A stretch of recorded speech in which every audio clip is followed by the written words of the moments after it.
بسم اللہ الرحمن الرحیم، السلام علیکم ورحمۃ اللہ وبرکاتہ۔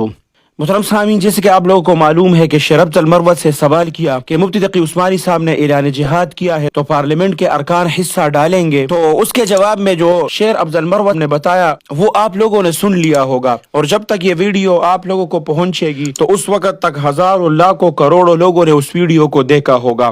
لیکن میں جس پہلو کو چھیڑنا چاہتا ہوں، یہ میں آپ کو گارنٹی دیتا ہوں کہ انشاءاللہ اس سے آپ ضرور محظوظ ہوں گے، اور اگر آپ کو اس ویڈیو سے مزہ نہ آیا تو آپ لوگ کمنٹس میں ہمیں ضرور بتا سکتے ہیں۔ محترم سامعین، شیر افضل مروت سے سوال کیا کہ مفتی تقی عثمانی صاحب نے اعلان جہاد کیا ہے تو پارلیمنٹ کے ارکان حصہ ڈالیں گے۔ جواب میں شیر افضل مروت کیا کہتے ہیں؟ جواب میں شیر افضل مروت کہتے ہیں کہ مفتی تقی عثمانی صاحب پر فرض ہے کہ جہاد کا آغاز اپنے گھر سے کرے، جس گاڑی میں پھرتے ہیں وہ بیچ دے اور فلسطینیوں کو دان کر دے۔ یقیناً مفتی تقی عثمانی صاحب یہ ان کی باتیں ہیں اور بازاری زبان ہے۔ یقیناً مفتی تقی عثمانی صاحب غیرت مند انسان ہے، اور یقیناً مفتی صاحب اپنے 8 کروڑ کی گاڑی BMW بیچ کر فلسطینی جہاد کے لیے روانہ ہو جائیں گے۔ وہ شروعات اپنے گھر سے، اپنے بچوں سے کریں گے، اور پاکستان کے دیگر علماء کرام جنہوں نے یہ جہاد کا فتویٰ دیا ہے وہ بھی شروعات اپنے بچوں سے کریں گے، اور وہ کچھ ہی دنوں میں جہاد کے لیے نکل جائیں گے۔ یقیناً ان میں غیرت کوٹ کوٹ کر بری ہوئی ہے۔ اگر یہ بات الگ ہے کہ اب تک پاکستان سے کوئی مولوی، کوئی بزرگ، کوئی مفتی جہاد کے لیے ابھی تک فلسطین نہیں گیا۔ محترم سامعین، پہلی بات تو یہ ہے کہ مفتی تقی عثمانی صاحب کی ذاتی کوئی BMW گاڑی نہیں ہے۔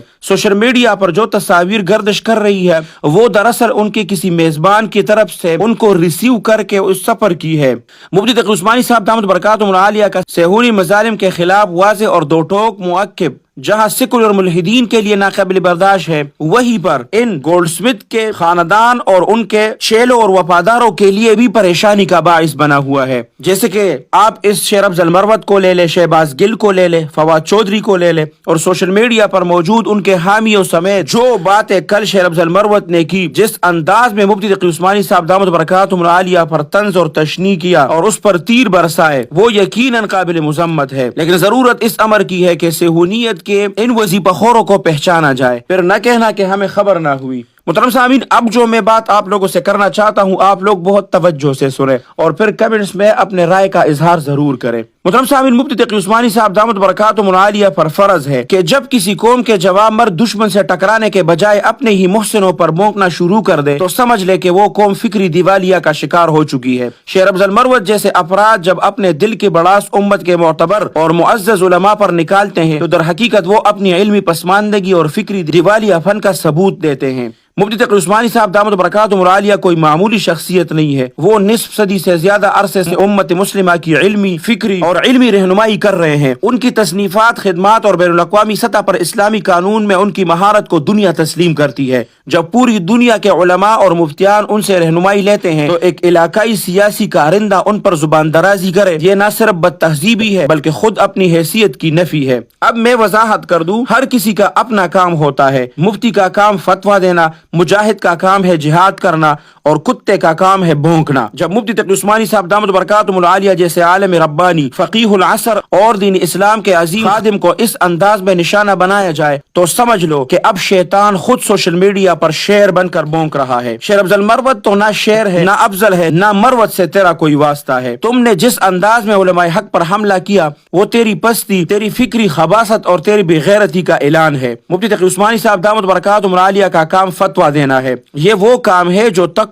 علم، فہم دین اور خوف خدا کے متقاضی ہے۔ یہ وہ کام ہے جس کے لیے سینے میں قرآن، آنکھوں میں سنت ہو اور زبان پر حق ہو۔ جہاد کرنا مجاہد کا کام ہے۔ وہ بندہ جس کے ہاتھ میں شمشیر ہو، دل میں غیرت ایمانی ہو اور دشمن کے خلاف محاذ گرم ہو اور رہا بھونکنے کا کام، تو وہ واقعی ان کا ہے جو نہ عالم ہے، نہ مجاہد، نہ کسی مقصد کے بلکہ صرف زبان کی غلاظت پروش ہے۔ تم نے اپنا کام خوب پہچانا اور خود ہی بتا دیا کہ تم کہاں کھڑے ہو۔ یاد رکھو، علماء کی توہین در حقیقت دین کی توہین ہے اور اس کی قیمت بہت باری ہوتی ہے۔ تمہارے لہجے میں جو زہر تھا وہ تمہارے دل کے کفر، تمہاری تربیت کی غلاظت اور تمہارے نفس کی غلامی کا کھلا ثبوت ہے۔ تمہاری شکل تو شاید مرد کی ہو مگر تمہارے الفاظ نے تمہیں بدترین زبان دراز اور علمی یتیم ثابت کر دیا۔ محترم سامعین، علماء حق کی شان میں گستاخی کرنے والے شیر افضل مروت جیسے جاہلوں کو امت کا بچہ بچہ پہچان چکا ہے۔ ہم تمہیں علمی میدان میں شکست دیں گے، تمہارے جھوٹ کا پردہ چاک کریں گے اور تمہیں تاریخ میں گستاخ زبان کا نشان عبرت بنا دیں گے انشاءاللہ۔ محترم سامعین، آپ لوگ کمنٹس میں اپنے قیمتی رائے کا اظہار ضرور کریں کہ جو شیر افضل نے زبان استعمال کیا ہے تو کیا اس کا دین اجازت دیتا ہے، یا ان کی جو سیاست ہے یا جس عہدے پر ہے یہ ان کو اجازت دیتا ہے، یا اگر وہ ایک وکیل ہے تو ان کا پیشہ ان کو یہ اجازت دیتا ہے کہ ایسے بڑے عالم کے خلاف اس طرح بازاری زبان استعمال کی جائے۔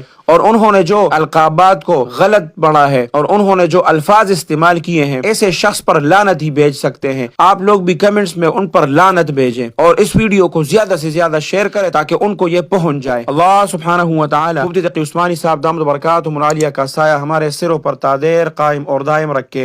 اللہ سبحانہ و تعالی آپ سب کو اپنے حفظ اور امان میں رکھے، اپنے خصوصی دعاؤں میں یاد رکھے۔ السلام علیکم ورحمۃ اللہ وبرکاتہ۔ جاء